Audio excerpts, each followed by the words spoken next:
Bonjour, chers amis. Saviez-vous que près de 95% de ceux qui regardent mes vidéos ne sont pas abonnés? Si vous aimez ces histoires, je vous en prie, appuyez sur le bouton s'abonner et laissez un like. Cela m'aide énormément. Merci d'être là. Au fait, d'où regardez-vous cette vidéo? Dites-le moi dans les commentaires.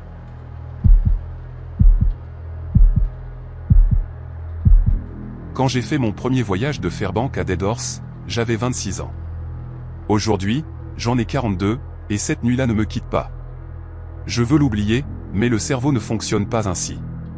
Certaines choses s'ancrent dans votre esprit. Elles ne s'estompent pas. Elles prennent racine. Cette nuit-là a été ainsi pour moi. Si vous êtes camionneur en Alaska, vous connaissez cette route. Le Dalton Highway. 414 miles de glace, d'isolement et de silence. Vous traversez le cercle polaire arctique. Les arbres disparaissent. La civilisation disparaît. Seul le blanc reste. Un blanc étouffant, infini. Cette nuit-là, ma cargaison était des pièces d'équipement de forage. Charge lourde, tarif standard, rien de spécial. Le dispatch m'avait dit de ne pas me presser, que la météo semblait stable. J'aurais dû savoir que la météo en Alaska n'est jamais stable. Elle le semble, c'est tout. Je suis parti de Fairbanks à 16h47. Je m'en souviens parce que j'ai vérifié ma montre 2 fois. Une habitude superstitieuse que j'ai prise de mon père. Il disait toujours, connaître ton heure de départ peut te sauver la vie. Je n'ai jamais compris ce qu'il voulait dire, jusqu'à cette nuit-là. Les premiers 60 miles se sont bien passés. Le crépuscule s'étendait sur la toundra, cette étrange lumière gris-pourpre qui donne l'impression que tout est sous l'eau. Mes phares la transperçaient sans effort. Le moteur ronronnait de manière régulière. La radio CB crépitait avec les conversations habituelles, autres conducteurs, conditions routières, quelqu'un se plaignant de son café qui refroidissait. Vers le 70e mile, les conversations se sont tues. Un par un, les autres voix se sont déconnectées, se dirigeant vers Coldfoot, s'arrêtant à la rivière Yukon, terminant tôt leur journée. Bientôt, il n'y avait plus que des parasites et ma propre respiration. C'est à ce moment-là que le froid s'est vraiment installé. Pas le froid extérieur. Je parle du froid qui remonte le long de votre colonne vertébrale quand vous réalisez que vous êtes complètement seul. Aucune autre lumière de phare dans aucune direction. Aucune lumière provenant d'une quelconque structure. Juste mon camion, la route, et l'obscurité qui m'en serrait de tous côtés. Je passe le panneau du cercle polaire arctique à 19h23. Il y a une tradition officieuse selon laquelle les conducteurs klaxonnent en le traversant. Je n'ai pas klaxonné. Quelque chose dans ce silence semblait trop précieux pour être perturbé. L'air s'était épaissi, comme si je respirais à travers de la laine mouillée. Vers le 115e mile, mon GPS a clignoté pendant une seconde. L'écran est devenu noir, puis s'est rallumé, mais l'itinéraire semblait décalé. La route à l'écran ne correspondait pas tout à fait à celle sur laquelle je roulais. L'angle était décalé de peut-être 5 degrés. J'ai tapoté l'écran quelques fois, pensant qu'il se recalibrait. Il s'est corrigé après 1 minute. Cela aurait dû être mon premier avertissement. Le thermomètre sur mon tableau de bord indiquait moins 28 degrés Fahrenheit. Avec le vent, cela devait être plus proche de moins 40 degrés. J'entendais la glace se former sur les passages de roues à chaque rotation. Ce bruit distinct de papier froissé dans une boîte en métal. Au 142e mile, j'ai vu le panneau. Une vieille chose à moitié recouverte de givre, penchée comme si elle avait été heurtée des années auparavant et jamais réparée. Il était écrit, à Daguin, 68 miles plus loin, mais en dessous, quelqu'un avait peint quelque chose d'autre. J'ai ralenti pour le lire. La peinture était fraîche. Elle ne devait pas avoir plus de quelques jours, peut-être moins. En lettres tremblées, il était écrit, comptez vos traces de pneus. J'ai ri. Un rire nerveux. Le genre qui sonne creux même à vos propres oreilles. Probablement une blague de routiers ennuyés. Comptez vos traces de pneus. Qu'est-ce que cela pouvait bien vouloir dire? J'ai continué à rouler. Vers le 160e mile, les aurores boréales ont commencé. J'en avais déjà vu beaucoup de fois, mais jamais comme cela. Elles ne dansaient pas. Elles pulsaient, des pulsations lentes et rythmiques de vert et de blanc qui donnaient l'impression que la neige respirait. La lumière tombait sur la route sous des angles étranges, créant des ombres là où il ne devrait pas y en avoir. J'ai allumé la radio CB, j'ai essayé d'appeler quelqu'un. Ici l'unité 47 en direction nord au 160e mile. Quelqu'un me reçoit. Des parasites. J'ai réessayé. Des conducteurs sur le Dalton? Ici l'unité 47 demandant un contrôle radio. Plus de parasites, mais cette fois, en dessous, j'ai entendu quelque chose. Faible, comme un mot répété très loin, ou très près, mais chuchoté. J'ai augmenté le volume. Les parasites sont devenus plus forts, mais le son en dessous est resté au même volume. Je ne pouvais toujours pas distinguer ce que cela disait. Cela ressemblait à une syllabe répétée encore et encore. Ça. Ou peut-être CAW. Cela aurait pu être n'importe quoi. J'ai éteint la radio. Mes mains tremblaient légèrement et je me suis dit que c'était juste le froid qui me pénétrait à travers les bouches d'aération. La route s'étendait devant moi, parfaitement droite. Mes phares éclairaient peut-être 60 mètres avant que l'obscurité n'engloutisse tout. De chaque côté, rien que la toundra blanche et plate s'étendant à l'horizon.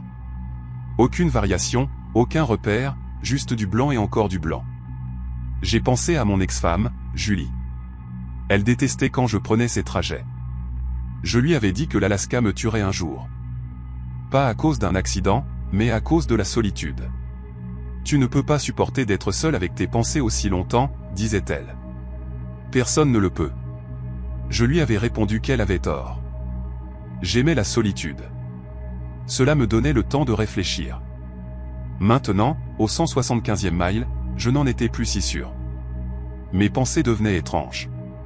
J'imaginais voir des formes bouger dans ma vision périphérique, mais quand je regardais, il n'y avait rien. Juste des illusions d'optique causées par la lumière des aurores sur la neige. Au 189e mile, mon GPS a de nouveau clignoté. Cette fois, il est resté noir pendant presque 30 secondes avant de se rallumer.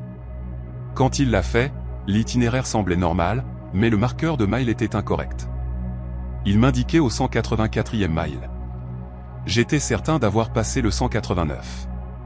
J'avais vu le panneau, mais le GPS insistait, 184e mile. Je ne lui faisais plus confiance. Je suis passé en navigation manuelle, me fiant au marqueur de mile le long de la route.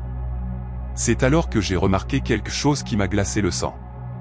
Dans mes phares, je pouvais voir des traces de pneus dans la neige sur le bas-côté. Des traces récentes. La neige tombait légèrement depuis une heure, ce qui signifiait que ces traces étaient fraîches, de moins d'une heure. Elles avaient exactement la largeur de mes pneus. Je me suis dit qu'un autre camion était passé par là. Cela devait être le cas. Mais je n'avais pas vu un autre véhicule depuis plus de 145 km. Et ces traces, elles étaient trop similaires. Même motif de bande de roulement. Même légère irrégularité sur le pneu arrière droit, là où j'avais heurté un nid de poule à la sortie de Fairbanks et bosselé la jante. Je suivais mes propres traces de pneus. Mais c'était impossible. C'était mon premier trajet vers Deadhorse. Je n'étais jamais allé aussi loin au nord auparavant. La radio a crépité sans que je la touche. Aucune voix. Juste ce même son sous les parasites, mais plus proche maintenant. Plus clair. Ce n'était pas SAD ou CAW. C'était un mot. Retourne. Retourne. Retourne. J'ai tendu la main et j'ai arraché le câble d'alimentation de l'unité CB. Le son s'est arrêté. Devant moi, à travers la neige tourbillonnante, j'ai vu quelque chose sur la route. J'ai ralenti, plissant les yeux à travers le pare-brise. C'était un autre panneau. Celui-ci n'était sur aucune carte, peint à la main comme le précédent. Il se dressait au milieu de ma voie. Mile 87. Pas de dispatch après la tombée de la nuit. J'ai arrêté le camion complètement, je suis resté assis là, moteur au ralenti, à fixer ce panneau. Le mile 287 n'était pas censé exister sur ce tronçon. Les marqueurs passaient de 286 à 288. Tout le monde le savait. Une ancienne erreur de relevé topographique datant de 50 ans que personne n'avait jamais corrigée. Mais le voilà, le mile 287. Et le panneau, pas de dispatch après la tombée de la nuit. Qu'est-ce que cela voulait dire? J'ai attrapé mon téléphone pour vérifier, mais je n'avais pas de réseau. Je n'en avais plus depuis le 90e mile. J'ai regardé ma montre. 21h34, je roulais depuis presque 5 heures. Je devrais être vers le 200e mile, peut-être le 210, mais le GPS avait indiqué 184. Le panneau indiquait 287. Rien ne collait. J'ai mis le camion en marche et j'ai contourné le panneau. En le dépassant, j'ai jeté un coup d'œil dans mon rétroviseur. Le panneau avait disparu, il n'y avait plus que la route vide derrière moi. Ma respiration s'accélérait. Je pouvais sentir la panique s'insinuer, cette sensation serrée dans la poitrine, comme des mains invisibles qui pressent. J'ai forcé ma respiration à ralentir. Inspiration par le nez, expiration par la bouche. Un vieux truc de mes jours dans l'armée. Les traces de pneus continuaient à mes côtés. Mes traces de pneus, impossible. Au niveau de ce que je pensais être le 195e mile, elles se sont séparées. Mes phares ont éclairé la bifurcation clairement. Un ensemble de traces continuait tout droit, suivant le Dalton Highway vers le nord comme elle le devait. L'autre ensemble bifurquait vers la droite sur ce qui semblait être une vieille route d'entretien ou peut-être un sentier d'hiver. Les traces allant à droite étaient légèrement plus profondes, comme si le camion avait été plus lourd ou roulé plus lentement. Je me suis arrêté à nouveau, fixant cette bifurcation dans mes propres traces impossibles. La logique disait d'aller tout droit. La logique disait que la bifurcation à droite était de la folie. Mais quelque chose dans mes tripes, un instinct que je ne peux pas expliquer, voulait que j'aille à droite, que je suive ces traces plus profondes. Je suis resté assis là pendant 10 minutes, moteur en marche, chauffage à fond, essayant de décider. Les aurores boréales pulsaient au-dessus de moi, des vagues vertes recouvrant tout. Dans cette lumière, les deux ensembles de traces semblaient tout aussi réels et tout aussi faux. Finalement, j'ai continué tout droit. Je suis un homme pratique. Je suis la route. Je livre la cargaison. Je ne cours pas après des mystères sur des routes sans nom au milieu de la nuit arctique. Mais en passant devant cette bifurcation, j'ai regardé une dernière fois dans mon rétroviseur. Et je jure sur tout ce que j'ai vu des feux arrière disparaître sur cette bifurcation de droite. Des feux rouges qui devenaient de plus en plus petits. Les feux arrière de mon camion.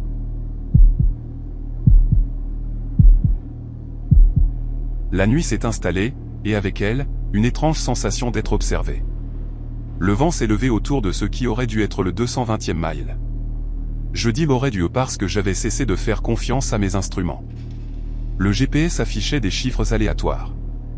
Mon odomètre semblait bloqué.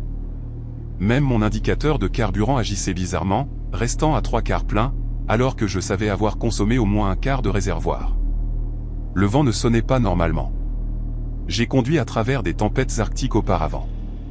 J'ai entendu des vents capables de décaper la peinture de l'acier. Celui-ci était différent. Ce vent avait un rythme. 3 rafales fortes, puis le silence. 3 autres rafales, puis le silence. Encore et encore, comme une respiration. La neige a commencé à tomber plus fort. Pas encore une tempête, mais assez épaisse pour que mes essuie-glaces aient du mal à suivre. Chaque balayage laissait un fin film de glace que je devais éliminer avec du liquide lave-glace toutes les quelques minutes. Le liquide gelait sur le pare-brise avant que les essuie-glaces ne puissent l'essuyer. Je roulais peut-être à 40 km/h maintenant, me faufilant à travers le blanc. Mes phares se reflétaient sur la neige d'une manière qui rendait impossible de distinguer où la route finissait et où la toundra commençait. Je naviguais en sentant l'asphalte sous mes pneus. Cette subtile différence entre la neige tassée sur l'asphalte et la neige sur le sol gelé. Les traces de pneus étaient toujours là, correspondant exactement aux miennes.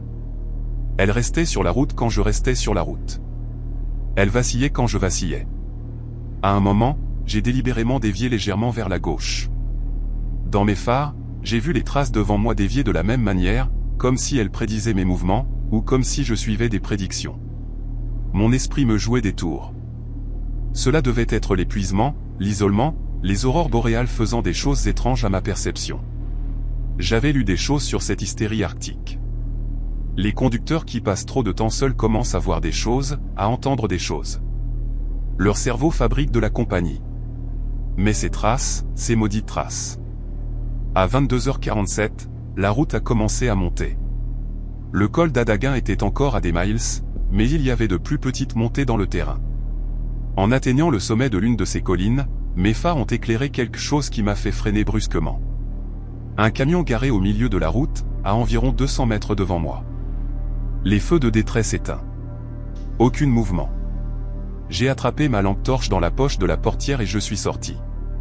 Le froid m'a frappé comme une force physique. Le vent s'était calmé, ce qui, d'une certaine manière, rendait les choses pires. Le vent, on peut le comprendre. Le vent est naturel. Ce silence était épais, étouffant. Je me suis approché du camion avec prudence. « Bonjour ?» Ma voix s'est éteinte dans l'air. Elle n'a même pas fait d'écho. Quelqu'un a besoin d'aide. Le camion était un Kenworth. Même modèle que le mien. Même couleur. Même logo de la compagnie sur la portière. Ma compagnie. Mes mains ont commencé à trembler en m'approchant. La plaque d'immatriculation. Je ne pouvais pas la lire. Elle était recouverte de glace. Mais le numéro sur la portière, le numéro de flotte, je l'ai reconnu avant même de le voir. Mon numéro. Je suis allé du côté du conducteur. La vitre était givrée, mais je pouvais distinguer une forme à l'intérieur. Quelqu'un assis sur le siège du conducteur, immobile. J'ai frappé à la vitre. Aucune réponse. J'ai frappé plus fort. Et, ça va là-dedans ? Rien. J'ai essayé la poignée de la portière. Verrouillée. J'ai pressé mon visage contre la vitre, utilisant mes mains pour bloquer le reflet de ma lampe torche. Je pouvais voir la forme plus clairement maintenant. Elle portait une veste comme la mienne. Même couleur, même marque. Les aurores boréales ont pulsé au-dessus de moi, et pendant une seconde, la lumière était assez vive pour que je puisse voir à travers le givre sur la vitre. Le siège du conducteur était vide. Je me suis reculé en trébuchant, j'ai presque chuté, je me suis rattrapé à la rétroviseur latéral. Mon cœur battait si fort que j'ai cru qu'il allait me briser une côte. Le siège était vide. J'avais vu quelqu'un assis là. Je savais que j'avais vu quelqu'un, mais maintenant, il était vide. Je suis retourné en courant vers mon camion, je suis monté, j'ai verrouillé les portières, je suis resté là, haletant, embuant les vitres avec ma respiration. Devant moi, l'autre camion était immobile. Mon camion, pas mon camion. Impossible. J'ai mis mon camion en marche et je l'ai contourné. Je lui ai laissé une large marge, faillant sortir de la route dans la toundra. En le dépassant, je ne l'ai pas regardé. Je n'ai pas pu le regarder. J'ai gardé les yeux droits devant. Dans mon rétroviseur latéral, le camion avait disparu. La route était vide derrière moi.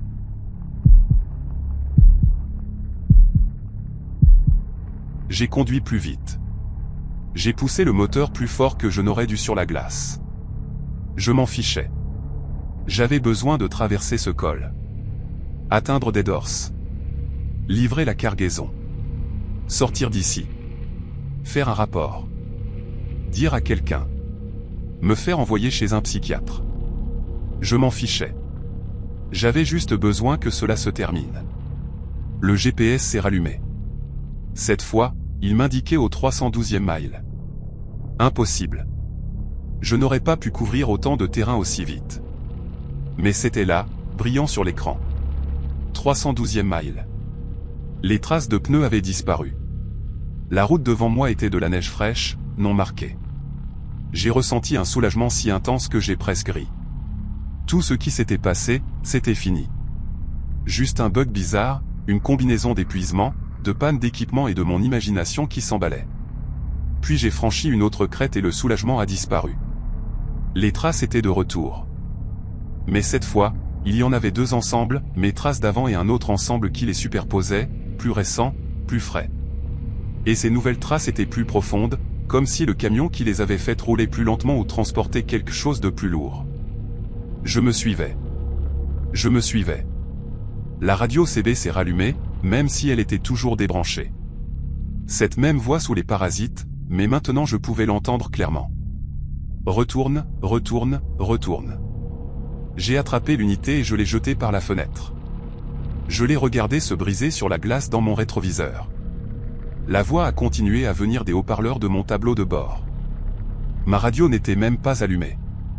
Retourne, retourne, retourne. J'ai frappé la radio. Une fois, deux fois, trois fois. Mes articulations se sont fendues. Du sang sur le plastique. La voix s'est affaiblie mais n'a pas cessé. Le thermomètre sur mon tableau de bord descendait. -35, moins 40, moins 45. Mais je pouvais sentir la chaleur sortir des bouches d'aération. Mon chauffage fonctionnait bien. La température extérieure changeait. Le thermomètre du camion ne pouvait même pas suivre. À moins 52, il a cessé de changer. Il est resté stable. Je ne l'avais jamais vu aussi froid. Pas en 15 ans de conduite. Il faisait assez froid pour geler le diesel dans le réservoir. Assez froid pour briser le métal. Assez froid pour vous tuer en quelques minutes si vous sortez. Le vent est revenu d'un coup. Pas de montée progressive. Une seconde de silence. La suivante, un mur de blanc. Une tempête blanche totale. Je ne pouvais pas voir le capot de mon propre camion. Juste du blanc partout. Une privation sensorielle complète. J'ai ralenti jusqu'à une vitesse d'escargot. 5 km/h, 3 km/h. Je ne voyais rien. Étais-je toujours sur la route? Impossible de le dire. Je pouvais sentir le camion pencher légèrement vers la droite. Je sortais de la chaussée où la route était-elle en pente? Je me suis arrêté complètement, je l'ai mis au point mort, je suis resté assis là, moteur en marche, entouré de blanc. Le vent hurlait autour de la cabine. Pas un hurlement comme une personne, un hurlement comme du métal qui se déchire, comme si la terre elle-même se fendait. Les aurores boréales étaient toujours visibles, d'une manière ou d'une autre. Une lumière verte filtrant à travers le blanc, donnant l'impression que tout était sous l'eau dans une mer gelée. Je ne sais pas combien de temps je suis resté assis là. Cela aurait pu être 10 minutes. Cela aurait pu être 1 heure. Le temps semblait brisé. Ma montre indiquait 23h34, mais j'aurais juré qu'elle avait indiqué la même heure 15 minutes plus tôt. Puis, à travers le blanc, j'ai vu des lumières. Des phares venant de devant, se dirigeant vers moi. Un soulagement m'a envahi. Un autre camion. Un autre conducteur. La preuve que je n'étais pas seul. La preuve que tout cela n'était que mauvais temps et épuisement. Les lumières se sont rapprochées. Vives. Trop vives. Plein phare. J'ai clignoté mes phares vers eux, signal pour baisser vos pleins phares. Les lumières n'ont pas changé. Plus proche maintenant, peut-être à 50 mètres. Je pouvais distinguer la forme du camion. Même modèle que le mien. À 25 mètres, je pouvais voir le pare-brise. Je ne pouvais pas voir le conducteur. La lumière des aurores se reflétait bizarrement sur la vitre. À 10 mètres, j'ai pu lire le numéro sur la portière. J'ai passé la vitesse en marche arrière, j'ai tourné le volant. Mon camion a dérapé sur la glace. Le camion approchant a continué à avancer. Aucun écart, aucun changement de vitesse, se dirigeant droit vers moi. J'ai accéléré en marche arrière, j'ai senti les pneus patiner, accrocher, patiner. L'autre camion était à 5 mètres. Puis il a disparu. Juste disparu. Les lumières, la forme, tout, comme s'il n'avait jamais été là. Juste la tempête blanche en moi. Je suis resté là, en marche arrière, moteur hurlant, n'allant nulle part. Je l'ai remis au point mort. Tout mon corps tremblait. Pas à cause du froid, à cause de quelque chose d'autre, quelque chose qui n'avait pas de nom. La tempête blanche a commencé à se dissoudre, d'abord graduellement, puis plus vite. Le vent s'est calmé. En 2 minutes, je pouvais voir la route à nouveau. Clair comme tout, comme si la tempête n'avait jamais eu lieu. La route devant moi était vide. Derrière moi était vide. J'étais seul. Mon indicateur de carburant indiquait maintenant à moitié plein. J'avais fait tourner le moteur tout ce temps. J'aurais dû brûler plus que cela. J'ai vérifié ma montre. 23h34, la même heure qu'avant. J'ai recommencé à conduire. Que pouvais-je faire d'autre? Revenir en arrière n'était pas une option. Je ne savais même plus où était l'arrière. L'avant était la seule direction qui avait un sens, si quelque chose ici avait un sens. Les traces de pneus s'étaient multipliées. Maintenant, il y en avait 4 ensemble, toutes les miennes, toutes de profondeur légèrement différente, d'âge légèrement différent. Cela ressemblait à ce que j'avais conduit sur cette route 4 fois. Chaque trajet superposé au précédent. Au marqueur du 287e mile, ce numéro encore, j'ai vu la station de dispatch. Elle n'aurait pas dû être là. Il n'y a pas de station de dispatch au 287. Il n'y a rien au 287. Cela n'existe pas. Mais la voilà. Un petit bâtiment. Des lumières allumées aux fenêtres. Une tour radio à l'arrière. Le logo de la compagnie sur le côté. Je me suis garé sur le parking. 3 autres camions étaient garés là. Tous des Kenworth. Tous de la même couleur. Tous numérotés 47. Je ne suis pas sorti. Je suis resté assis là, regardant ces camions, regardant ce bâtiment. Les lumières à l'intérieur étaient chaudes, accueillantes. Je pouvais voir des formes bouger derrière les fenêtres. Des gens ou quelque chose. La porte d'entrée du bâtiment s'est ouverte. Une silhouette en est sortie. Trop loin pour distinguer les détails. Elle m'a fait signe. Un geste amical. Venez donc. J'ai mis mon camion en marche et je suis parti. Je n'ai pas regardé en arrière. Je ne veux pas savoir ce qui se serait passé si j'étais entré. Je ne veux pas le savoir. La route montait plus raide. Le col était proche maintenant. Cela devait être le cas. Je pouvais le sentir dans la façon dont le moteur travaillait. Dans la façon dont la pression de l'air changeait. Ma radio, celle que j'avais jetée par la fenêtre, était de retour sur mon tableau de bord, intacte. Pas de fissure, pas de sang dessus. Le câble était même rebranché. Je ne me souvenais pas l'avoir ramassé. Je ne me souvenais pas l'avoir réinstallé.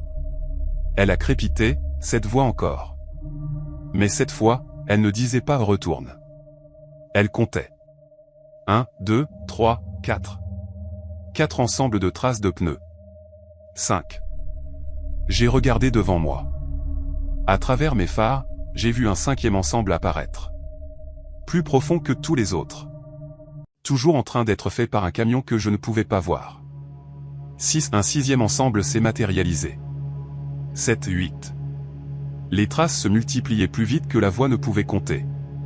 Quand elle a atteint 12, il y en avait au moins 20, toutes les miennes, toutes impossibles. La route devant ressemblait à un parking. Tant de traces superposées les unes aux autres. Combien de fois avais-je conduit ici? Combien de fois allais-je conduire ici? J'ai atteint le sommet du col à 23h34. Ma montre s'était arrêtée ou le temps s'était arrêté ou j'avais arrêté et tout le reste avait continué. Depuis le sommet, je pouvais voir la vallée en contrebas. La route descendait en une longue courbe douce. Et au loin, peut-être à 16 km, je pouvais voir des lumières. Un camion roulant dans la même direction que moi, à la même vitesse. J'ai pris mes jumelles sur le siège passager, je me suis concentré sur le camion. Numéro 47. Je me regardais conduire à 16 km devant moi ou derrière moi. La direction n'avait plus d'importance.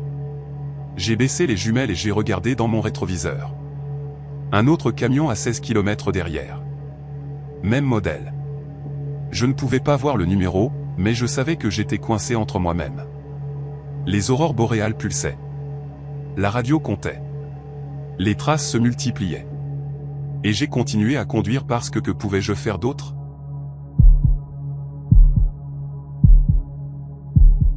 C'était la fin de la deuxième partie.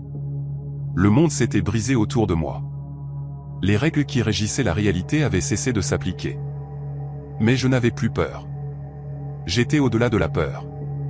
J'étais dans un endroit où la peur n'atteint pas, où l'esprit s'engourdit, et où l'on continue à avancer parce que bouger est tout ce qu'il reste.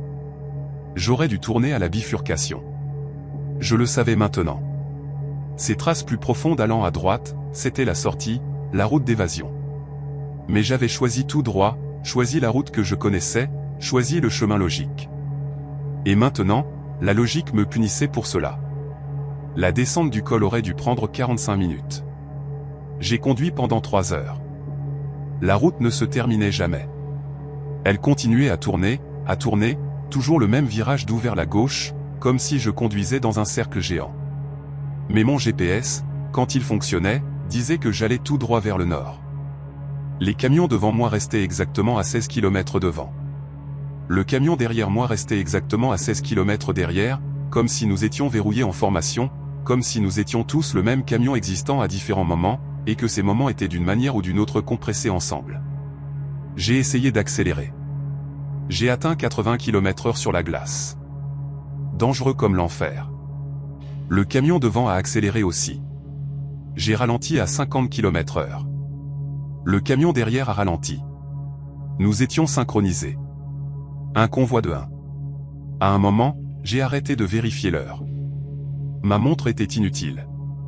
L'horloge sur mon tableau de bord continuait à se réinitialiser à 23h34. Cela semblait être l'heure à laquelle j'étais coincé. 23h34, encore et encore, pour toujours. 23h34. Les aurores boréales avaient changé de couleur. Elles n'étaient plus vertes. Elles étaient rouges. Rouge foncé, comme du sang dans l'eau. Elles pulsaient en rythme avec mon cœur. Je pouvais sentir qu'elles me tiraient. Chaque pulsation, une légère traction sur quelque chose dans ma poitrine. Pas douloureux, juste présent. La radio avait arrêté de compter. Maintenant, elle ne diffusait que des parasites. Mais dans ces parasites, si j'écoutais attentivement, je pouvais entendre une respiration. Lente, régulière. Inspiration, expiration, inspiration, expiration. J'ai baissé le volume au minimum. La respiration est devenue plus forte. Il n'y avait plus de traces de pneus sur la route. La neige était complètement lisse, intacte, comme si aucun véhicule n'était jamais passé ici. Comme si j'étais le premier ou le dernier. Puis je l'ai vu. La chose qui m'a brisé. Devant, peut-être à un quart de mille, la route se terminait, s'arrêtait net, comme si quelqu'un avait pris un couteau et coupé la réalité en deux. Au-delà du bord, rien. Pas l'obscurité, pas le blanc. Rien. Un vide. Une absence d'existence. J'ai freiné. Le camion a dérapé, a fait un tête-à-queue. J'ai lutté avec le volant, je l'ai maîtrisé, je me suis arrêté à peut-être 200 mètres du bord. Je suis resté assis là, fixant ce néant, essayant de le comprendre. Mon cerveau ne pouvait pas. Il glissait sur le concept comme de l'eau sur du verre. On ne peut pas comprendre le néant. Le vrai néant. Votre esprit a besoin de quelque chose à quoi s'ancrer, même si ce n'est que l'obscurité ou le vide. Ce n'était ni l'un ni l'autre. C'était l'absence totale de tout. J'ai regardé dans mon rétroviseur. Le camion derrière moi était plus proche maintenant, peut-être à 8 km, et il ne ralentissait pas.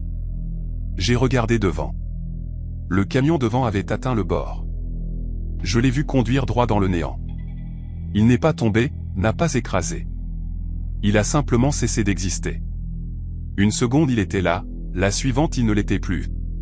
Pas même un souvenir de lui. Comme s'il avait été effacé de toute existence. Le camion derrière moi était à 3 km maintenant, se rapprochant vite. J'avais peut-être 10 minutes avant de devoir faire un choix. Conduire vers l'avant dans le néant ou sortir du camion et, marcher dans la toundra, gelé jusqu'à la mort. Peut-être que c'était mieux que de courir. J'ai éteint le moteur. Je m'appelle Marcus Webb et je transporte des marchandises à travers l'Alaska depuis 11 ans. Avant cela, j'étais dans le corps logistique de l'armée, transportant des fournitures à travers l'Afghanistan. Je pensais qu'après Kandahar, rien ne pourrait m'ébranler. Je pensais avoir vu le pire de ce que l'isolement et la peur pouvaient faire à une personne. Je me trompais. Cela s'est passé en février 2019. Je m'en souviens parce que c'était 3 jours après l'anniversaire des 8 ans de ma fille, et je lui avais promis que je serais là. Je l'ai manqué d'une semaine. La culpabilité de cette promesse m'a tenu compagnie lors de ce qui aurait dû être un trajet de routine de Prudhoe Bay à Fairbanks. La cargaison était légère. Des fournitures médicales, un peu d'électronique, du courrier pour les travailleurs des champs pétrolifères. Le genre de cargaison qui ne paie pas beaucoup, mais qui vous garde en mouvement. Qui paie les factures? J'avais fait ce trajet peut-être 200 fois. Je connaissais chaque marqueur de miles, chaque aire de repos, chaque endroit où la glace devenait dangereuse. J'ai quitté Prudhoe Bay à 14h17.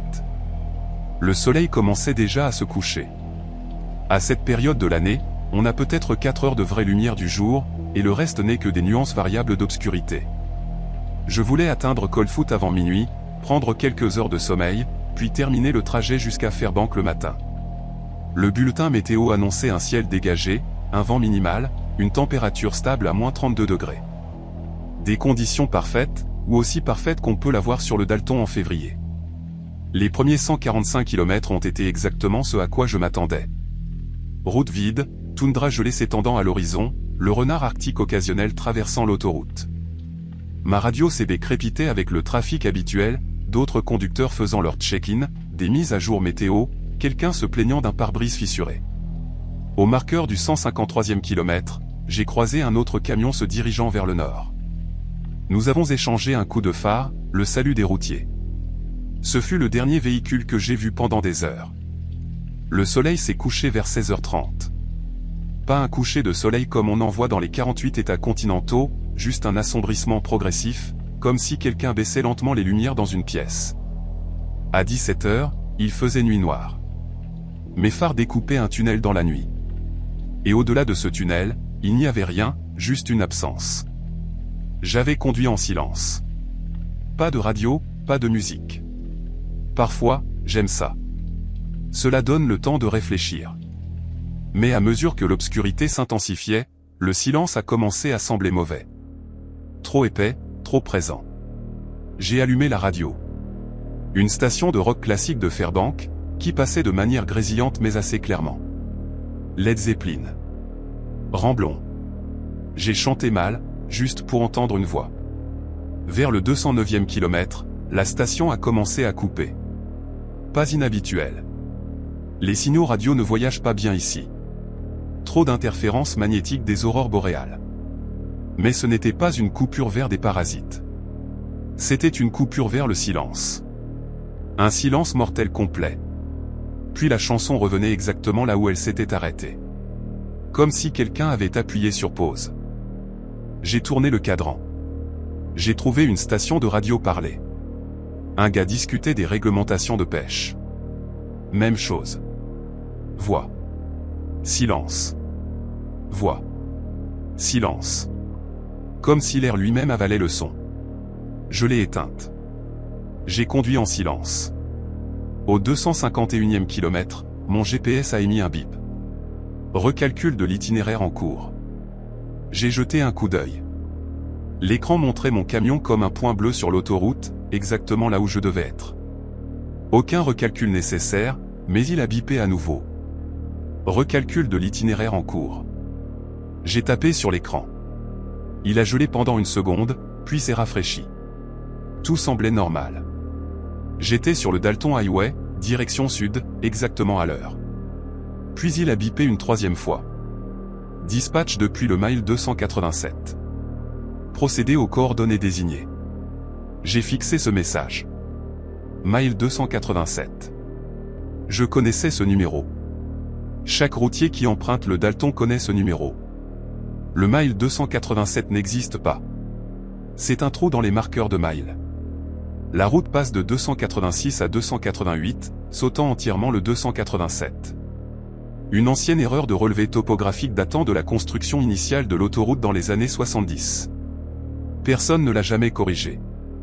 C'est juste une bizarrerie, une curiosité locale. Les conducteurs en plaisantent parfois. Retrouvons-nous au mile 287. Bien sûr, juste après que j'ai fini de conduire à travers le triangle des Bermudes. Mais voilà mon GPS qui me disait que j'avais un dispatch depuis le mile 287. J'ai regardé les coordonnées. Elles pointaient vers un endroit à environ 64 km devant, juste là où le mile 287 devrait être s'il existait. Cela devait être un bug. Les systèmes GPS dysfonctionnent tout le temps ici. Le froid fait des choses étranges à l'électronique. J'ai déjà eu mon téléphone qui m'indiquait que j'étais au milieu de l'océan Arctique alors que j'étais garé à une station-service. Je l'ai ignoré, j'ai continué à conduire. 10 minutes plus tard, ma radio de compagnie s'est animée. Ce n'était pas la CB. C'était la ligne directe avec le dispatch. Un canal crypté utilisé uniquement pour les communications officielles. Unité 23. Ici le dispatch. À vous. J'ai attrapé le combiné. Ici l'unité 23. Je vous écoute. Des parasites. Puis, unité 23. Vous êtes prié de vous rendre au mile 287 pour une prise en charge d'urgence. Accusé de réception. La voix sonnait faux. Trop plate. Aucune émotion. Les opérateurs de dispatch sont généralement bavards, chaleureux. Cela ressemblait à une voix d'ordinateur, mais pas tout à fait. Comme une personne faisant une mauvaise imitation d'un ordinateur. Dispatch, je n'ai pas de mile 287 sur mon itinéraire. Pouvez-vous clarifier les coordonnées? Plus de parasites. Plus longtemps cette fois. Puis, coordonnées transmises à votre GPS. Procédez immédiatement. Cargaison sensible au temps. J'ai vérifié le GPS à nouveau. De nouvelles coordonnées étaient apparues. Même endroit qu'avant. Dispatch, quelle est la nature de la cargaison? Classifié. Procédez immédiatement. Je n'avais jamais entendu le dispatch dire classifié auparavant. Nous transportions des médicaments, de l'équipement, des fournitures. Rien n'était jamais classé. Dispatch, j'ai besoin d'un code d'autorisation pour une déviation d'itinéraire. Silence. Assez long pour que je pense que la connexion avait été coupée. Puis, code d'autorisation 287 287 287. Procédez immédiatement. Ce n'était pas ainsi que fonctionnaient les codes d'autorisation. Ils étaient alphanumériques. 16 caractères changés quotidiennement. Pas juste le même nombre répété 3 fois. Dispatch, je vais devoir vérifier cela avec la radio coupée. Silence radio. J'ai essayé de les contacter à nouveau. Rien. J'ai essayé la CB. Rien. Même les parasites avaient disparu. Silence radio complet. J'ai conduit encore 8 km en essayant de comprendre. Cela aurait pu être une blague. Un ennuyé avec un scanner radio s'amusant avec les routiers pour se divertir. Cela arrive parfois. Mais comment avait-il accédé à la fréquence de la compagnie? Elle était cryptée. Et comment l'avait-il synchronisée avec mon GPS? Au 281e kilomètre, j'ai vu le détour. Il était à peine visible, juste une brèche dans le banc de neige sur le côté droit de la route et un petit panneau réfléchissant qui disait « Route auxiliaire, véhicules autorisés uniquement ». J'étais passé devant cet endroit des dizaines de fois et je n'avais jamais remarqué ce panneau auparavant. J'ai ralenti, j'ai regardé le détour. C'était une route étroite, à peine assez large pour mon camion. Des traces de pneus fraîches menaient vers elle, assez récentes pour que la neige tombante ne les ait pas encore recouvertes. Quelqu'un était passé par là récemment. J'aurais dû continuer à conduire. J'aurais dû aller directement à Coldfoot, signaler l'appel radio bizarre. Laisser quelqu'un d'autre s'en occuper. Mais je ne l'ai pas fait. Peut-être était-ce l'entraînement militaire. Quand vous recevez un appel d'urgence, vous répondez. Pas de questions. Peut-être était-ce la curiosité. Peut-être était-ce autre chose. Quelque chose que je ne comprends toujours pas. J'ai tourné à droite sur la route auxiliaire. La route était rude, pas entretenue comme l'autoroute principale. Mon camion a rebondi sur les ornières et les plaques de glace. Les arbres se sont refermés des deux côtés.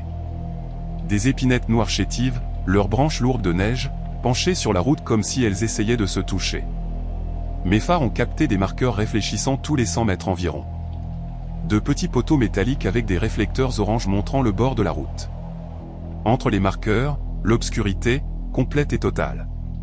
J'ai conduit pendant 10 minutes, j'ai vérifié le GPS. Il montrait que je me rapprochais des coordonnées. Il restait encore 48 km. Les traces de pneus que je suivais ont disparu. Elles se sont simplement arrêtées au milieu de la route, comme si le véhicule qui les avait faites s'était envolé. J'ai arrêté mon camion et je suis sorti pour regarder. Le froid m'a frappé comme un marteau. Moins 30 degrés Celsius, c'est comme respirer des éclats de verre. Je me suis approché de l'endroit où les traces s'arrêtaient, éclairant la neige avec ma lampe torche. Elle ne s'estompait pas. Elle ne s'était pas recouverte de neige fraîche. Elle s'était simplement arrêtée. Un bord net, comme si quelqu'un avait tracé une ligne et dit « Les traces s'arrêtent ici ». Au-delà de cette ligne, la neige était complètement lisse, intacte. Je suis resté là 1 minute, regardant ma respiration gelée dans l'air, essayant de comprendre ce que je voyais. Puis je l'ai entendu. Plus loin sur la route, venant de l'obscurité devant moi. Un générateur. Le bourdonnement lointain d'un générateur en marche. Je suis remonté dans le camion et j'ai continué à conduire.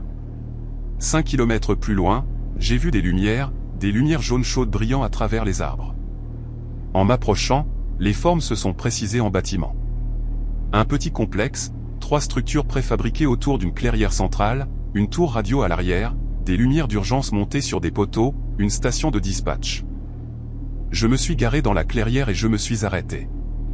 Je suis resté assis là, moteur en marche, regardant les bâtiments.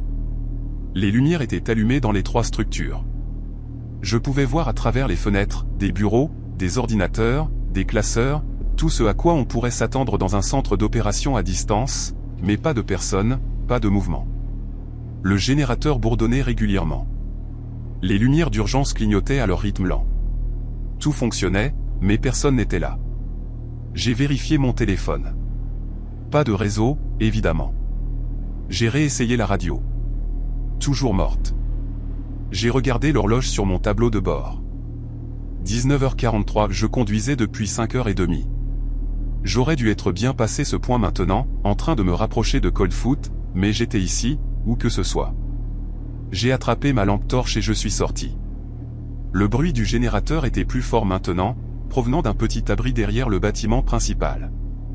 Un générateur diesel fiable, probablement une unité commerciale capable de fonctionner pendant des jours avec un seul réservoir. Je me suis dirigé vers le premier bâtiment.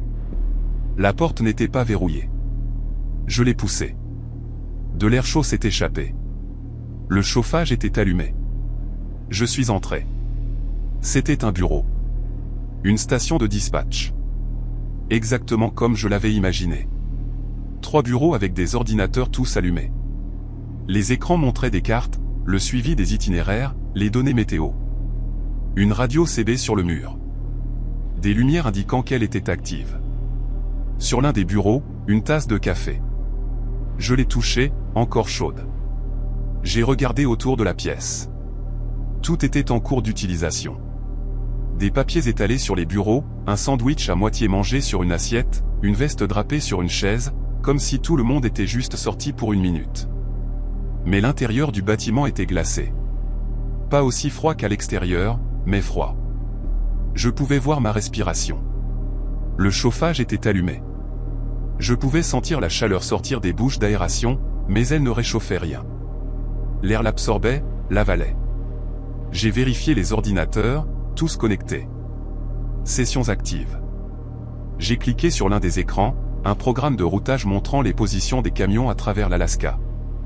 J'ai trouvé mon numéro d'unité, l'unité 23. Il me montrait au mile 287. J'ai cliqué sur les journaux de dispatch. La dernière entrée datait de 3 heures plus tôt.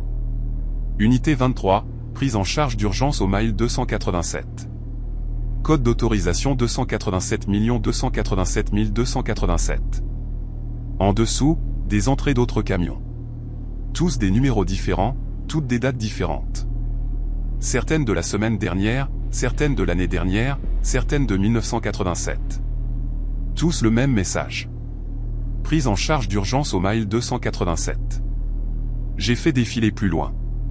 Les journaux remontaient sur des décennies, jusqu'en 1974, l'année où ils ont terminé la construction du Dalton Highway. Chaque entrée était la même. Différents camions, différentes dates, même destination. Mile 287. Je me suis levé de l'ordinateur. Mon cœur battait à tout rompre. J'avais besoin de sortir d'ici. Retourner à mon camion. Retourner sur l'autoroute principale. Puis j'ai entendu la porte s'ouvrir derrière moi. Je me suis retourné. Personne. La porte était fermée. Mais je l'avais entendue. Le clic distinctif de la targette, le grincement des charnières. Je me suis dirigé vers la porte, je l'ai ouverte, j'ai regardé dehors. La clairière était vide. Mon camion était là où je l'avais laissé. Moteur toujours en marche, phare découpant l'obscurité. Mais quelque chose était différent. Il y avait plus de traces de pneus dans la neige maintenant. Beaucoup. Des dizaines traversant la clairière, encerclant les bâtiments, menant vers les arbres. Des traces fraîches faites pendant que j'étais à l'intérieur. Je suis retourné à mon camion plus vite que je ne l'avais prévu, pas tout à fait en courant, mais presque. En atteignant la poignée de la portière, je l'ai entendu à nouveau. Depuis le deuxième bâtiment, la porte s'ouvrant. Je me suis retourné, j'ai regardé la porte s'ouvrir grand, la lumière chaude se déversant. Personne là. La porte est restée ouverte, attendant. Je suis monté dans mon camion, j'ai verrouillé les portières, je suis resté assis là, essayant de décider quoi faire. L'écran du GPS clignotait. Nouveau message. procéder au bâtiment 2 pour la prise en charge de la cargaison. J'ai regardé la porte ouverte, la lumière chaude. Chaque instinct que j'avais hurlé de partir, de mettre ce camion en marche arrière, de retourner sur l'autoroute principale, d'oublier toute cette histoire. Mais l'entraînement militaire était plus fort. Terminer la mission. Suivre les ordres. S'il y avait une cargaison à prendre en charge, je devais la prendre en charge. J'ai attrapé ma lampe torche et je suis sorti du camion à nouveau. La marche vers le bâtiment 2 a semblé durer une éternité. 20 mètres à travers la clairière, mais chaque pas était un effort, comme marcher dans l'eau. J'ai atteint la porte, j'ai regardé à l'intérieur. Un autre bureau, même disposition que le premier bâtiment. Des bureaux, des ordinateurs, des cartes sur les murs, mais celui-ci avait quelque chose de différent. Au centre de la pièce, sur le plus grand bureau, il y avait une boîte à archives. Une vieille boîte en carton, du genre utilisé pour les archives. Le couvercle fermé. Sur le couvercle, écrit au marqueur, Unité 23, cargaison d'urgence. Ne pas ouvrir. Je me suis approché du bureau. Je suis resté là, regardant cette boîte. Elle était légère. Je pouvais le dire juste en la regardant. Ce qu'il y avait à l'intérieur n'était pas lourd. Je l'ai prise, j'ai senti autour des bords. Définitivement légère. Peut-être quelques livres au plus. Il y avait du ruban adhésif autour du couvercle, le scellant. Ne pas ouvrir, disait-il. Je l'ai porté jusqu'à mon camion, je l'ai posé sur le siège passager, je l'ai regardé pendant 1 minute. Puis j'ai mis le camion en marche et j'ai commencé à conduire vers la route principale. La route auxiliaire semblait différente au retour, plus longue. Les arbres semblaient plus épais, plus proches. Les marqueurs réfléchissants étaient plus espacés. Il m'a fallu 45 minutes pour atteindre l'autoroute principale. Cela aurait dû prendre 10, peut-être 15 minutes. Quand j'ai enfin vu le Dalton Highway devant moi, j'ai presque pleuré de soulagement. J'ai tourné vers le sud, j'ai mis les gaz, j'ai conduit plus vite que je n'aurais dû sur la glace. Je n'ai pas regardé la boîte. Je ne l'ai pas ouverte. J'ai juste conduit. Je suis arrivé à Coldfoot à 23h18. Je me suis garé dans l'aire de repos, sous la lumière la plus vive que j'ai pu trouver. La boîte était sur le siège passager, exactement là où je l'avais laissée. Ne pas ouvrir. Je l'ai prise et je suis entré dans l'aire de repos. Il y avait 3 autres conducteurs à l'intérieur, buvant du café, jouant aux cartes, normaux, réels, humains. Je me suis approché d'eux. L'un de vous est déjà allé au mile 287 ? Ils m'ont regardé comme si j'avais poussé une deuxième tête. Le mile 287 n'existe pas, mon frère, a dit l'un d'eux. Oui, je sais, mais... J'ai tenu la boîte en l'air. J'ai eu un appel du dispatch. Prise en charge d'urgence. Ils m'ont envoyé à des coordonnées au mile 287. Ton dispatch t'a envoyé à un marqueur de mile qui n'existe pas ? Un autre conducteur a ri. Tu conduis depuis trop longtemps, mon gars. Va dormir. J'ai posé la boîte sur leur table. C'est ce que j'ai pris dans une station là-bas. Complètement opérationnel. Lumière allumée, générateur en marche, ordinateurs actifs, mais pas de personne. Ils ne riaient plus. Ils regardaient la boîte. Tu l'as ouverte, a demandé l'un d'eux. Non. Probablement mieux de la laisser fermer alors. Pourquoi ? Il a haussé les épaules. Juste un pressentiment. J'ai appelé mon dispatch. Le vrai dispatch, pas celui qui était à la radio plus tôt. J'ai eu une superviseure nommée Janet, qui travaillait pour la compagnie depuis 20 ans. Janet, est-ce que tu as envoyé l'unité 23 au mile 287 ce soir ? Long silence. Marcus, c'est toi. Oui. Où es-tu ? Coldfoot. Tu es censé te diriger vers Fairbank. Qu'est-ce que tu fais à Coldfoot ? J'ai eu un appel du dispatch. Prise en charge d'urgence au mile 287. Un autre long silence. Marcus, personne ne t'a appelé. Je suis de service depuis midi. Pas de prise en charge d'urgence. Pas d'appel à l'unité 23. J'ai eu des coordonnées. Je suis allé à une station. J'ai pris en charge une cargaison. Quelle station ? Il n'y a pas de station entre Prudhoe et Coldfoot sauf celle sur l'autoroute principale. C'était sur une route auxiliaire à l'écart de la route principale. Marcus, sa voix est devenue plus douce. Il n'y a pas de routes auxiliaires sur ce tronçon. Il n'y a que l'autoroute. J'ai regardé la boîte, le ruban adhésif scellant le couvercle. Janet, vérifie tes journaux de dispatch. Cherche des entrées concernant le mile 287. J'ai entendu des clics de clavier. Marcus, je ne trouve rien. Nos journaux ne remontent que sur 5 ans, mais il n'y a rien ici concernant. Elle s'est arrêtée. Attends, quoi? Il y a une note dans le système. On dirait qu'elle a été entrée manuellement, pas dans le cadre des journaux normaux. Elle dit, si l'unité 23 appelle au sujet du mile 287, se référer aux archives.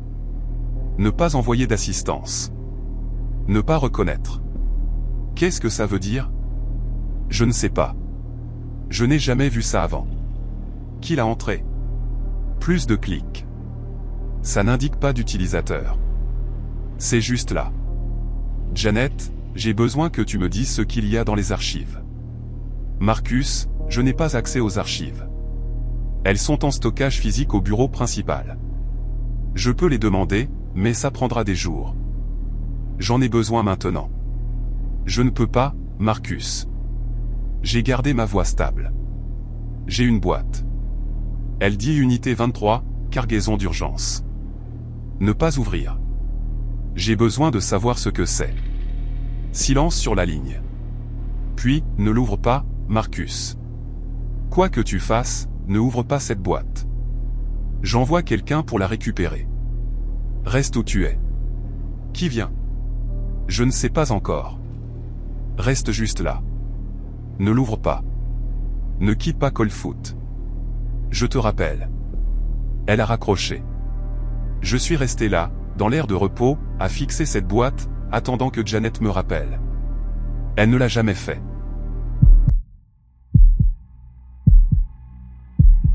C'était la fin de la première partie. J'aurais dû jeter la boîte. J'aurais dû la laisser à l'air de repos et rentrer directement chez moi. Mais je ne l'ai pas fait, car même là, assis à Coldfoot, je pouvais l'entendre. Une respiration faible, à peine audible, venant de l'intérieur de la boîte. J'ai attendu à Coldfoot pendant 3 heures, j'ai rappelé Janet 6 fois, chaque fois tombant directement sur sa messagerie. J'ai appelé le bureau principal, j'ai eu un message disant qu'ils étaient fermés pour la nuit, rappelant pendant les heures de bureau. Les autres conducteurs étaient partis. Il n'y avait que moi et la réceptionniste de nuit, une femme dans la soixantaine qui travaillait là depuis l'ouverture de l'autoroute. J'ai apporté la boîte à l'intérieur et je l'ai posée sur le comptoir. « Tu entends ça ?» lui ai-je demandé. Elle s'est penchée, a écouté. Je n'entends rien. La respiration à l'intérieur de la boîte. Elle s'est reculée. Je n'entends pas de respiration, mais je pense que tu ne devrais pas l'ouvrir.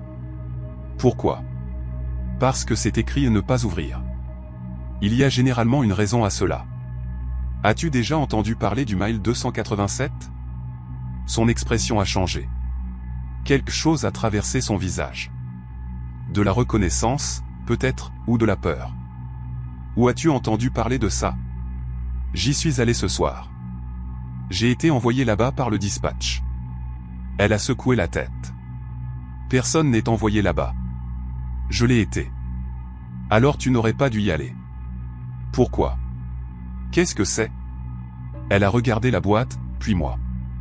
Mon petit-fils conduisait des camions. Il y a 5 ans, il a reçu un appel. Prise en charge d'urgence au mile 287. Je lui ai dit de ne pas y aller. Il y est allé quand même. Elle s'est arrêtée. Ils ont trouvé son camion 3 jours plus tard sur l'autoroute principale, juste autour du marqueur du 200e mile. Moteur en marche, chauffage allumé, radio active. Mais Jimmy avait disparu. Juste disparu. L'ont-ils jamais retrouvé? Non. Mais sa dernière transmission radio, ils ont dit qu'il parlait d'une boîte. Qu'il devait la livrer. Qu'il ne pouvait pas l'ouvrir. Qu'il y avait quelque chose à l'intérieur qui... Elle s'est arrêtée. Qui quoi? Comptait. J'ai regardé la boîte, j'ai écouté. Respiration.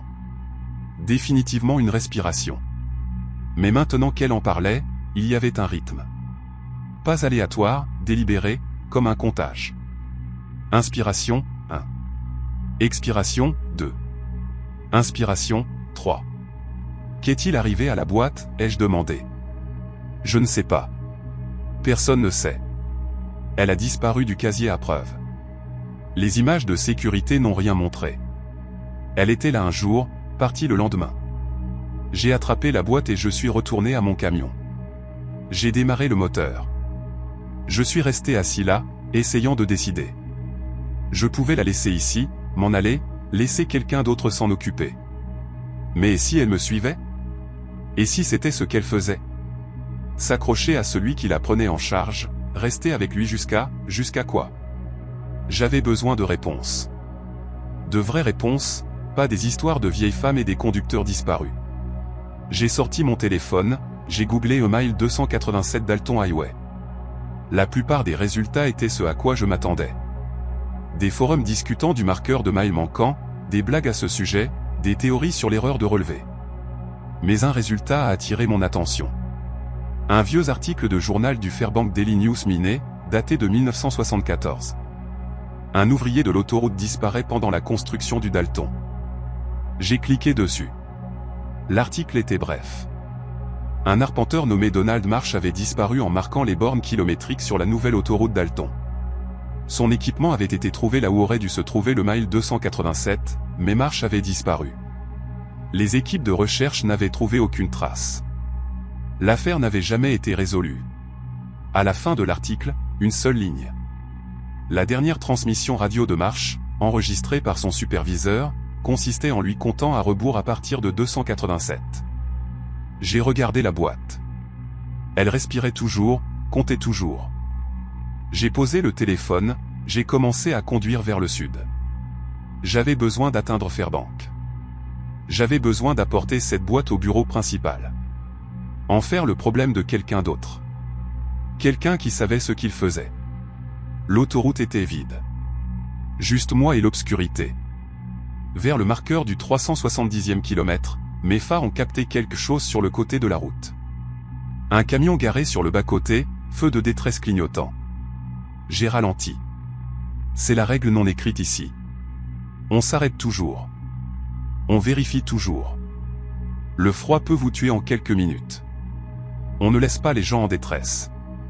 Je me suis garé derrière le camion, j'ai mis mes propres feux de détresse, j'ai attrapé ma lampe torche. Le camion était un Kenworth, peut-être âgé de 10 ans. Logo de compagnie que je ne reconnaissais pas. Aucune lumière dans la cabine. Je me suis approché du côté du conducteur, j'ai frappé à la vitre, pas de réponse. J'ai essayé la portière, déverrouillée, je l'ai ouverte. La cabine était vide. Clé dans le contact, moteur éteint. La glace avait déjà commencé à se former à l'intérieur du pare-brise. Ce camion était là depuis des heures, peut-être plus. Sur le tableau de bord, une boîte de la même taille que la mienne. Même avertissement à ne pas ouvrir. Le ruban adhésif scellé était brisé. Le couvercle légèrement entrouvert. J'ai tendu la main vers elle sans réfléchir, puis je me suis arrêté. Qu'est-ce que je faisais? Je me suis reculé du camion, j'ai regardé autour de moi. Bonjour, quelqu'un ici? Le vent a répondu, rien d'autre. J'ai fait un cercle autour du camion, éclairant la neige avec ma lampe torche. Aucune empreinte de pas dans la neige sauf les miennes. Personne n'était sorti de ce camion. Pas récemment. Je suis retourné à mon camion. La boîte était là où je l'avais laissée, sur le siège passager. Toujours en train de respirer. J'ai conduit, laissant l'autre camion garé là, abandonné. Que pouvais-je faire d'autre? Au marqueur du 322e kilomètre, ma radio a crépité. Unité 23. Ici le dispatch. Même voix plate qu'avant. J'ai attrapé le combiné. Ici l'unité 23. Qui est-ce? Vous avez la cargaison. Livrée au mile 287. J'ai pris la cargaison au mile 287. Je la livre à Fairbanks. Incorrect. Livré au mile 287. Il n'y a pas de mile 287. Silence. Puis, vous y étiez. Vous savez qu'il existe. Je n'y retourne pas. Vous devez livrer la cargaison où? À la station de dispatch. Il n'y a personne là-bas. Livré au mile 287. Il vous reste 457 km. J'ai regardé mon odomètre. J'avais conduit vers le sud pendant presque 2 heures. J'aurais dû mettre au moins 128 km entre Coldfoot et moi, mais l'odomètre montrait que j'avais conduit 19 km. 19 km en 2 heures. C'était impossible. J'ai regardé dans mon rétroviseur. La route derrière moi s'étendait dans l'obscurité. À quelle distance était Coldfoot? À quelle distance avais-je réellement parcouru? La boîte sur le siège passager respirait plus vite maintenant. 1, 2, 1, 2, 1, 2 ne comptant plus, haletant comme si elle était excitée. Unité 23, il vous reste 456 km. J'ai éteint la radio, j'ai arraché le combiné et je l'ai jeté à l'arrière de la cabine. La voix a continué à venir des haut-parleurs. 455 km restants. J'ai frappé la radio. La plaque avant s'est fissurée. La voix s'est arrêtée. L'écran de mon GPS a clignoté. Nouveau message. Retournez au mile 287.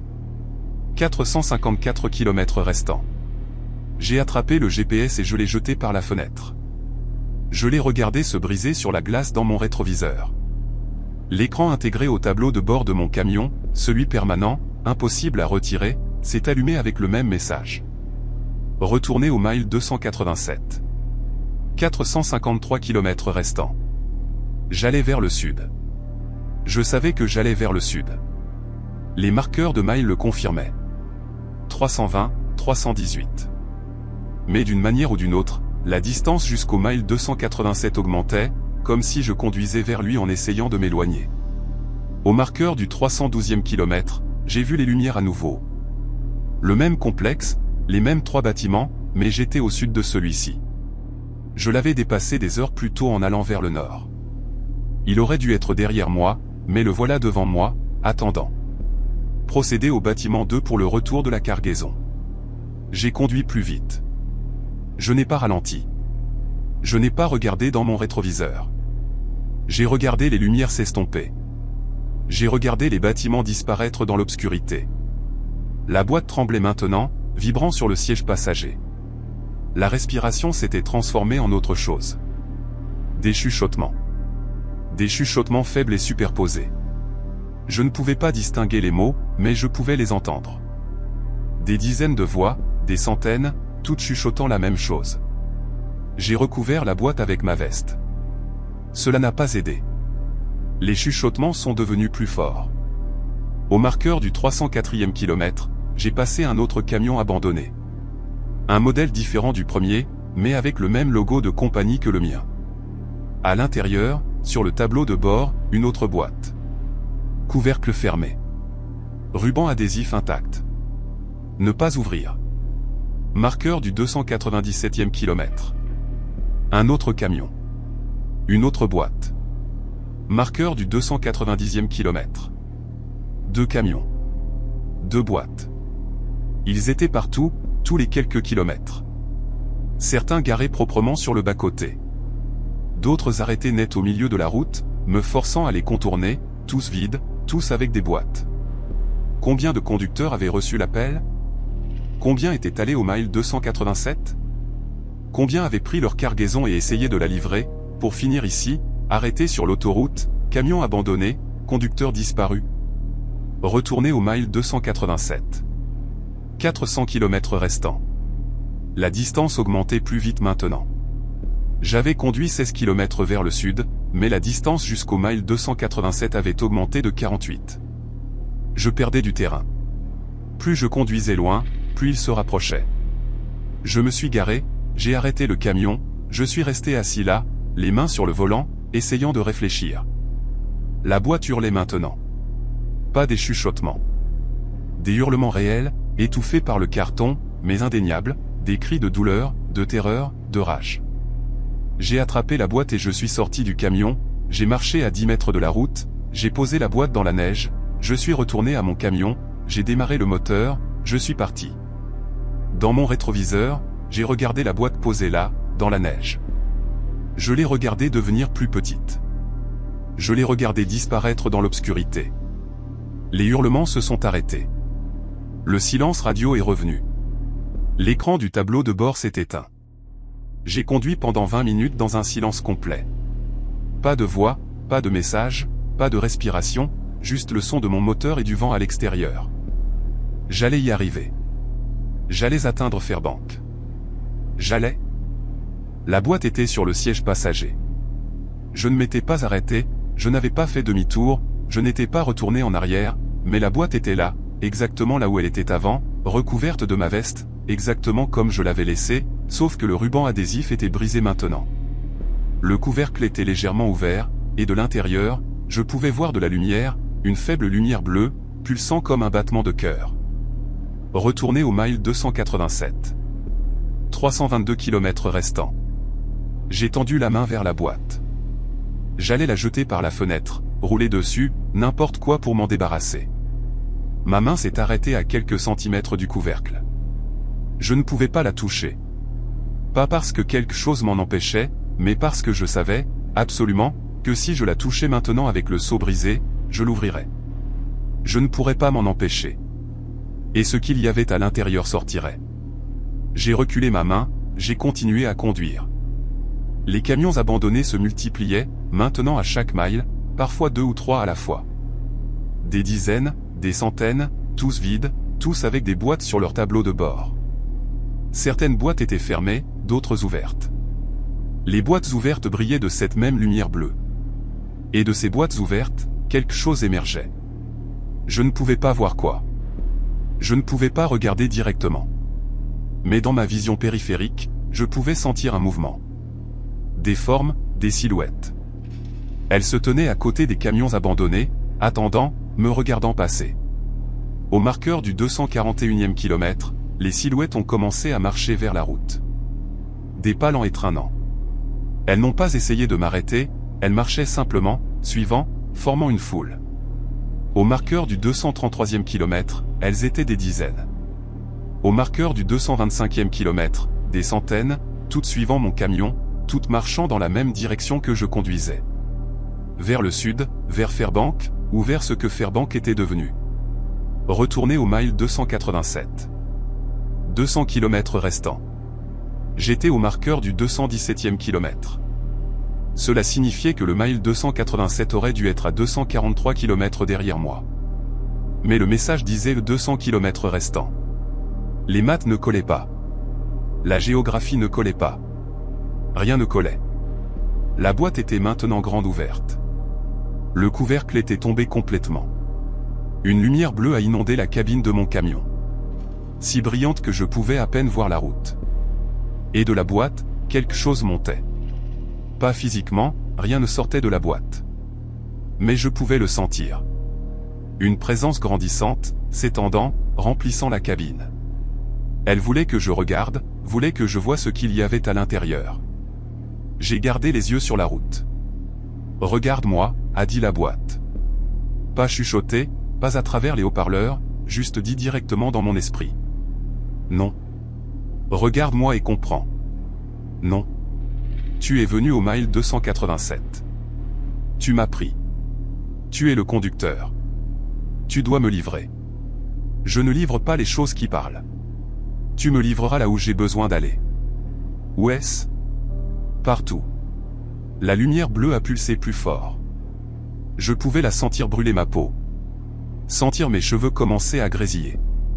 Regarde-moi. Mes yeux ont commencé à bouger contre ma volonté, se tournant vers le siège passager, vers la boîte, vers ce qu'il y avait à l'intérieur. J'ai freiné brusquement. Le camion a dérapé, a fait un tête-à-queue, s'est arrêté face à l'est, perpendiculaire à l'autoroute. La boîte est tombée du siège passager, est tombée dans le puits de pied. La lumière bleue s'est atténuée. La présence s'est légèrement retirée. J'ai mis le camion au point mort, je suis sorti, je me suis tenu au milieu de l'autoroute à moins 30 degrés Celsius, essayant de respirer. Les silhouettes continuaient à venir, marchant toujours vers moi. Je pouvais les voir clairement maintenant dans mes phares. Elles n'étaient pas des personnes, plus maintenant. Elles étaient des formes qui avaient été des personnes, des contours, des silhouettes remplies de cette même lumière bleue. Et elles portaient toutes des boîtes non ouvertes. Elles livraient leur cargaison, tout comme moi, tout comme tous les autres conducteurs qui avaient été appelés au mile 287. La livrant là où elle devait aller, partout. Je suis remonté dans le camion, j'ai tendu la main vers le puits de pied, j'ai attrapé la boîte sans la regarder. J'ai senti quelque chose me saisir en retour. Pas une main, pas des doigts, autre chose. Quelque chose qui voulait fusionner, se combiner, faire de moi une partie de ce qu'elle était. J'ai jeté la boîte par la fenêtre.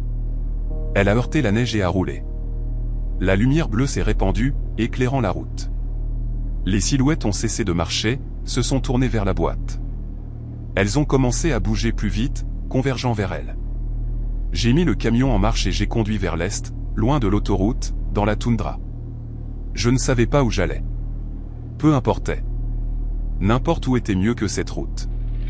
Mon camion a labouré la neige, a rebondi sur le sol gelé.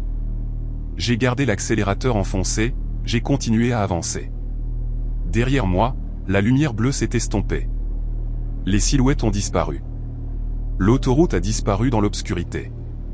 J'ai conduit pendant 1 heure, peut-être plus, jusqu'à ce que je voie quelque chose devant moi.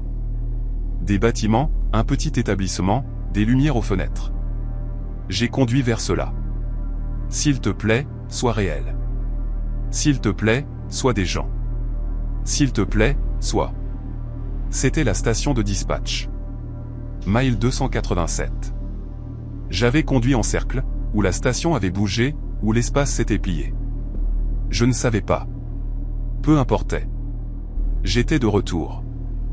Bienvenue de retour, unité 23, a dit la radio. Procédez au bâtiment 2 pour la prise en charge de la cargaison.